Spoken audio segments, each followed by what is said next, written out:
सवेरे से जुटना पड़ता है। और कोरोना में तो बाप रे बाप, जब ऑक्सीजन का संकट था तो रात रात भर नहीं सोए।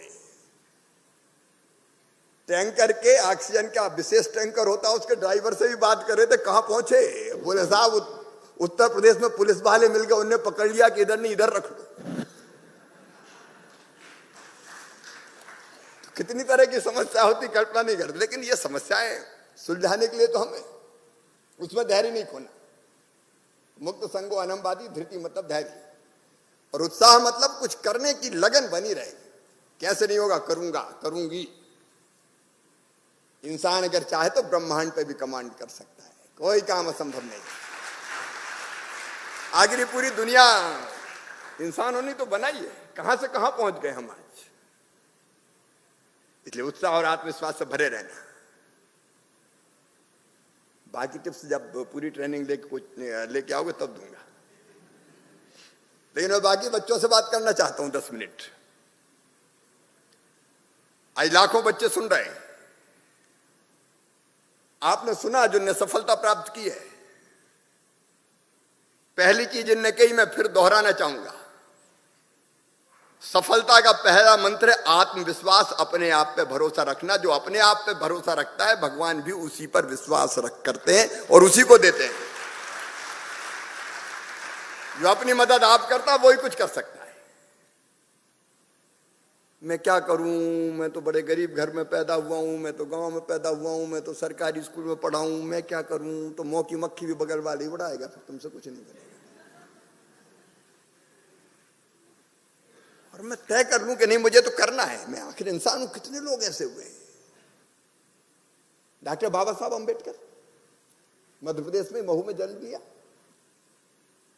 सूबेदार के घर पैदा हुए, 14 भाई बहन थे। बिजली नहीं थी तो सड़क के जो लाइट लगी रहती थी उसके प्रकाश में पढ़ते थे। कितनी डिग्रियां थी, भारत का संविधान लिख दिया। एक नहीं, हजारों। कोई गरीबी फरीबी मायने नहीं रखती जी। मन में अगर भरोसा हो, विश्वास हो और दृढ़ संकल्प अगर कर लें तो असंभव कुछ है ही नहीं। स्वामी विवेकानंद कहते थे, वो मैं सुनाना चाहता हूं आपको, वो मुझे भी बहुत प्रेरणा देते हैं वो शब्द। तुम केवल 3.5 हाथ के हाड़ मास के पुतले नहीं हो, तुम अमृत के पुत्र हो, ईश्वर के अंश हो, अनंत शक्तियों के भंडार हो, अमर आनंद के भागी हो।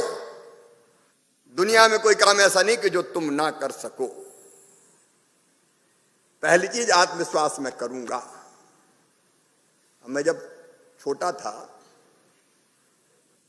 तो हम छोटे किसान, मैं कोई बड़े घर में पैदा नहीं हुआ। किसान को भी मजदूरी के लिए तो लोग लगते थे उस जमाने में, और मजदूरी पैसे में नहीं देते थे, अनाज में नाप के देते थे। हमारे यहां बुद्धा था जो चरवाहा और हरवाहा दो रहते थे। हरवाहा मतलब जो हल चलाता था, बखर चलाता था। चरवाहा मतलब जो मवेशी चलाता था।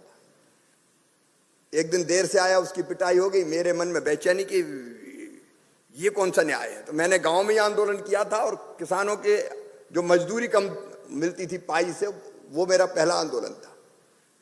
मन में ललक हुई है कुछ क्या मैं इनके लिए कुछ कर सकता हूं।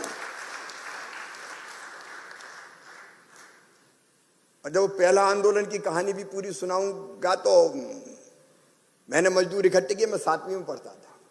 बहुत मुश्किल से इकट्ठे हुए, कुछ कहने लगे छोटा सा लड़का ये क्या करेगा। 2.5 पाई मजदूरी मिलती थी। मैंने कहा 2.5 पाई नहीं, 5 पाई मिलनी चाहिए इकट्ठा करके। बोल भैया कैसे मिल सकती। मैंने कहा काम बंद कर दो।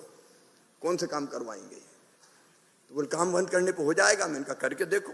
करें क्या। मैंने कहा मीटिंग के बाद जुलूस निकालते हैं। तब गांव में बिजली नहीं होती थी, गैस बत्ती जलती थी, पेट्रोमैक्स। एक गैस बत्ती ली, मेंटल बांधा, मिट्टी के तेल से जलती थी, जलाया, और 12-15 मजदूर इकट्ठे हो पाए। एक ने अपने सिर पे रखी गैस बत्ती, साथ में मैं, और मजदूर निकले। 2.5 पाई नहीं 5 पाई लेंगे, 2.5 पाई नहीं 5 पाई लेंगे। जब वो जुलूस मेरे घर के सामने पहुंचा तो मेरे चाचा जी लठ लेके निकले। कि आओ मैं देता हूं 5 पाई, और जैसे ही वो गरजे तो मजदूर तो फेंक फाक के गैस बत्ती भग गए, मैं हत्ते लग गया। तो वो पिटाई अभी तक याद है। फिर हम भोपाल भेज दिए गए कि ये तो बिगाड़ रहा है। लेकिन मन में आया कि ये कैसे इनकी मदद कर सकते हैं। तो हमने एक बार एक एमएलए साहब देखे जो निर्देश दे रहे थे अफसरों को कि इसका ये कर दो, ये कर दो। मैंने कहा यार ये आदमी एमएलए बनकर कर सकता है। तो लगा कि तू क्यों एमएलए नहीं हो सकता। मुझे लगा कुछ ना कुछ कर। इमरजेंसी में हम जेल भी रहे, लड़ते भिड़ते रहे, वो कथा नहीं सुनाऊंगा, लेकिन मुझे लगा कि करना चाहिए। करना चाहिए तो मैं चौथी बार मुख्यमंत्री बन गया। लगातार काम कर रहा हूं। मैं साधारण हाड़मास का पुतला, सामान्य परिवार में, लोअर मिडिल क्लास में मैंने जन्म लिया। सरकारी स्कूल में पढ़ा हूं, प्राइवेट में नहीं पढ़ा। पहले जैत के प्राइमरी स्कूल में, फिर भोपाल के 6.5 नंबर में कन्या माध्यमिक शाला में, फट्टी पे बैठ के। एक नहीं, ऐसे अनेकों में। मैं कोई मुझे महिमा मंडित नहीं कर रहा, लेकिन मैं बाकी सब बच्चों से कहना चाहता हूं, पहली चीज आत्मविश्वास से भर जाओ, मैं कर सकता हूं। दूसरा, लक्ष्य तय करो। और बिल्कुल यहां बात सही कही कि लक्ष्य भी अपनी रुचि का तय करो।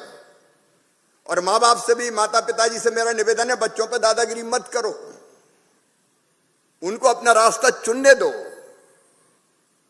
अब लता मंगेशकर जी से कोई कहते कि सरकारी नौकरी कर ले। अब लता मंगेशकर जी की जो स्वाभाविक रुचि थी गाने में, संगीत में, आज क्या मुकाम बनाया है। अभी विवेक का हमने सम्मान किया, हॉकी के प्लेयर मध्य प्रदेश के, कितने परिश्रम से मुकाम बनाया है। स्वाभाविक रुचि और प्रवृत्ति नहीं मरनी चाहिए। मैं सबसे यह नहीं कह रहा कि यूपीएससी की परीक्षा दो, ये तो प्रेरक है हमारे बच्चे जिन्हें सफलता प्राप्त की है। किसी भी क्षेत्र में जाओ, पहले लक्ष्य तय करो, क्या बनना है, और लक्ष्य प्राप्ति के लिए दृढ़ इच्छा शक्ति चाहिए। और वो दृढ़ इच्छा शक्ति फिर तुम्हें सवेरे जल्दी उठना पड़ेगा तो उठाएगी, अनुशासन का पालन कराएगी। वो कहेगी कि टीवी नहीं देख रहा तो नहीं देखना, त्याग दो। वो साधना, संयम, तपस्या सिखाएगी। क्योंकि बड़ा लक्ष्य कोई सामान्य तरीके से प्राप्त नहीं हो सकता। ये मत सोचना कि खेलते कूदते बन जाएंगे कुछ। हम जब पढ़ते हैं तो 2 तरह की टेंडेंसी होती है। एक, जैसे तैसे पास हो जाए यार, ज्यादा कहां दिमाग लगाएं। तो फिर उसमें पढ़ाई में जितना मन लगना चाहिए लगता ही नहीं, खेलते कूदते रहते हैं। और जब ये तय कर लें कि फर्स्ट क्लास फर्स्ट आना, चाहे कुछ हो जाए, तो फिर ध्यान एकाग्र करके कितनी मेहनत करते हैं। तो ये इच्छा शक्ति जो आपसे मेहनत कराती है, दृढ़ इच्छा शक्ति चाहिए। मनुष्य जैसा सोचता और करता है वैसा बन जाता है, ये मेरा दावा है। दावा, जैसा सोचता और करता बन जाता है, कोई नहीं रोक सकता। क्योंकि ये इच्छा शक्ति आपके अंदर क्षमता पैदा करती है। आप दूसरे उदाहरण से समझो, जहां बर्फीले पहाड़ है वहां के जानवरों के शरीर पे बड़े बड़े बाल क्यों उगते हैं? क्योंकि बर्फ के उस माहौल में उनको जिंदा रहना है। जिंदा रखने की इच्छा शक्ति उनके शरीर पे बड़े बड़े बाल उगा देती ताकि सर्दी से उनकी रक्षा हो सके। ये जीने की इच्छा ये करवा देती। आपने तय कर लिया और आप बेचैन हो गए कि नहीं ये तो करना है, भगवान सचमुच में कहता हूं वैसी शक्ति दे देंगे। अपने आप वैसे रसायन आपके शरीर से निकलेंगे और आप वैसे बन जाएंगे। क्या बनना है तय करो, लक्ष्य तय करो। लक्ष्य प्राप्त करने के लिए रोड मैप बनाओ, तय करना पड़ेगा उसके लिए क्या क्या करना है, सवेरे कितना उठना है, कितना पढ़ना है, स्वास्थ्य कैसा रखना है। फिर उस रोड मैप पे चलने की तैयारी करो। फिर दाएं बाएं मत देखो। अभी महाभारत का उदाहरण दिया, आपको पता है जब परीक्षा ले रहे थे कौरव और पांडवों की, गुरु द्रोणाचार्य पेड़ पे चिड़िया रख दी और रख के कहा कि इसकी आंख में तीर मारना है। और एक एक से पूछा बताओ क्या दिखाई दे रहा है, तो कोई कह रहा था कि पेड़ दिखाई दे रहा है, पेड़ की पत्ती दिखाई दे रही, फल दिखाई दे रहा है, चलने वाले चीटा चीटी दिखाई दे रहे हैं।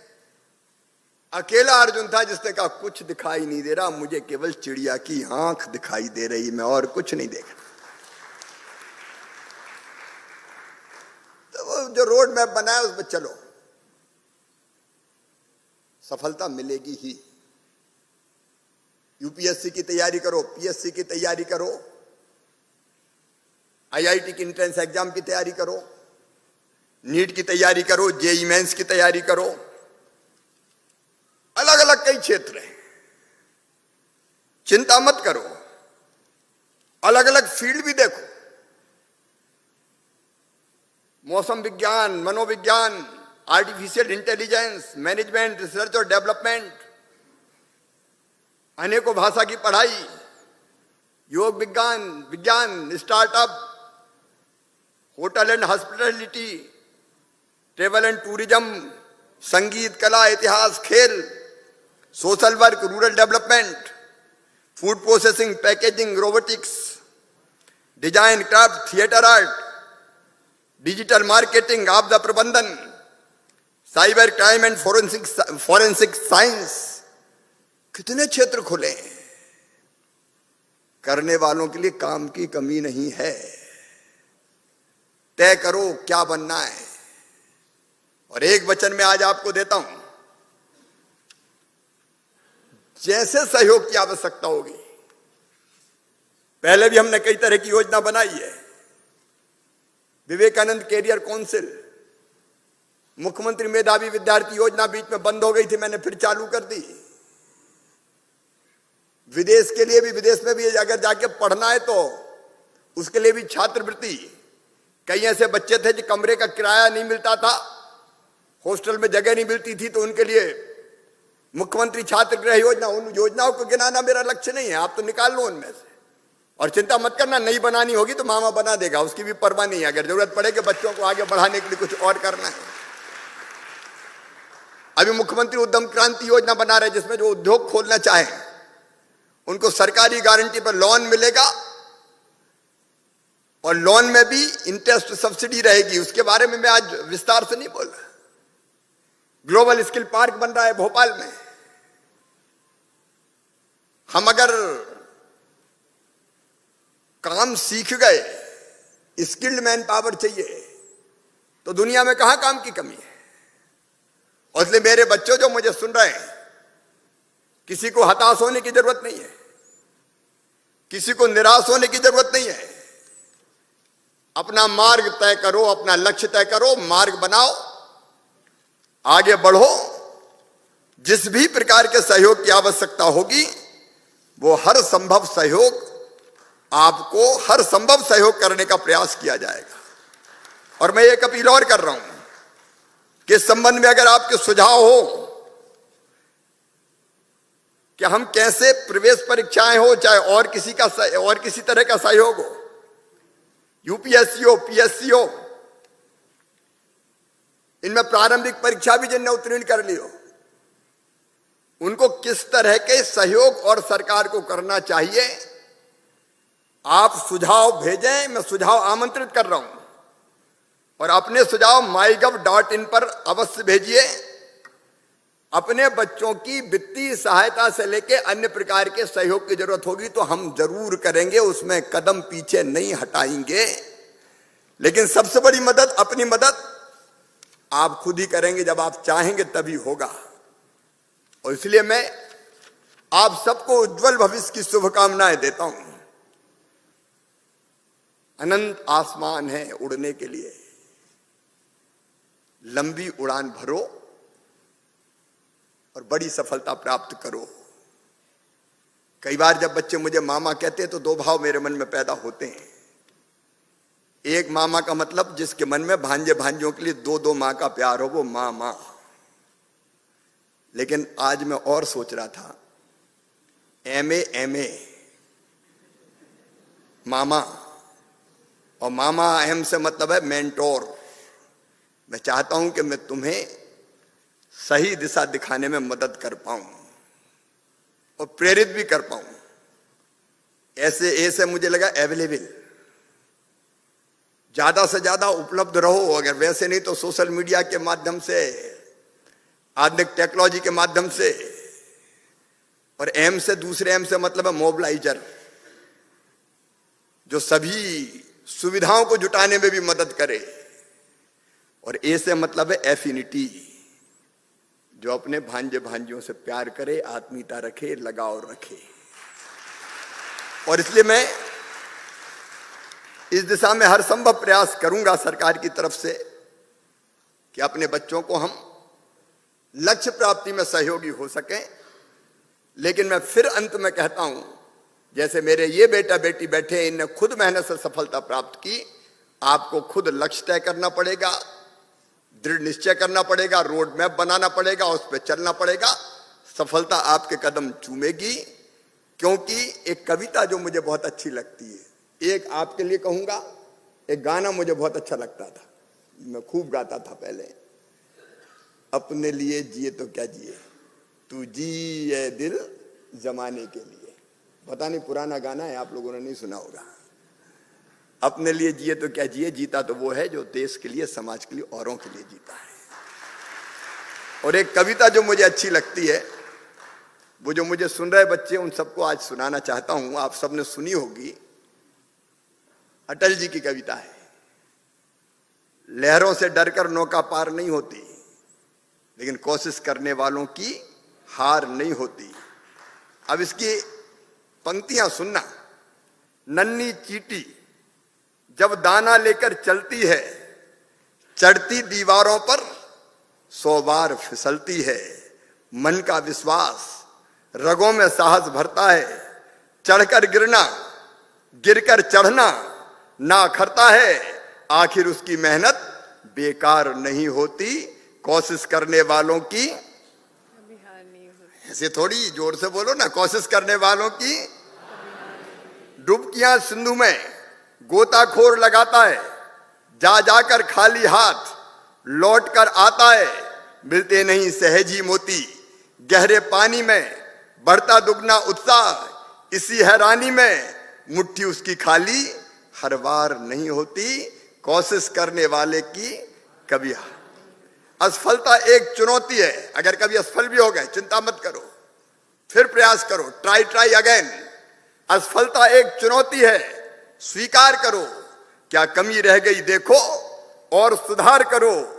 जब तक न सफल हो, नींद चैन को त्यागो तुम। संघर्ष का मैदान छोड़ मत भागो तुम।